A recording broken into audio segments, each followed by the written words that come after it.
The Hall of Bulls is a hilarious joke if you grew up in the 90s, which none of you did, but I did, and this is funny to me, so you're stuck with it.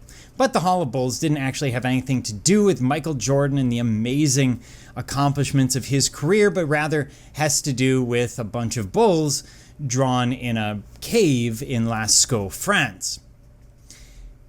Now, this cave was found in, I believe, the late 18th, early 19th century. Some boys basically fell into it. And what we find are representations of numerous animals on these cave walls. And Lascaux is massive. It is much larger than the example that we're seeing here. Now, the bison that we see, we believe, or we know, will eventually evolve, the European bison, will evolve more or less into cattle. There's many steps to it, but you can look at them as effectively bulls, and that's why they're using the term here. They actually come from aurochs, which are sort of like related to bison, that eventually will be evolved into cattle through domestication. Now the question becomes, why are these images made? And we've covered some of this.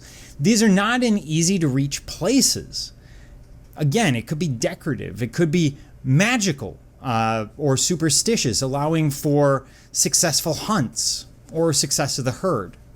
Could be tied to elements of ritual. So the idea being, for example, you kill an animal, you replace it on the wall. It could be instructional, talking about the game in the area, or it could be mythology.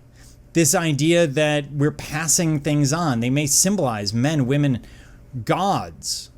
This may be Paleolithic man's relationship to his world. The animals, of course, are important. And it shows that he hunts a number of different things. So as we back up here, you'll notice that we see what are clearly horses, bulls, but also we see deer. The deer would have been more plentiful, being a smaller herbivore, and probably hunted quite a bit. Wouldn't be surprising if we found other animals as well. And so it's giving us this sense of what they were actually eating, so that we're not misled, or from a modern sense, we tend to be misled into this idea that all they're eating is bison, but of course they're not. They're eating whatever they can get their hands on, really. And this shapes us as humanity. It captures sort of the evolution of art in Europe, but really globally. We see the same thing elsewhere. And it captures that idea of humans' need to create something, either to communicate or to symbolize, maybe just to decorate. Maybe they were ancient Martha Stewarts. But at the end of the day, it captures this human need to create.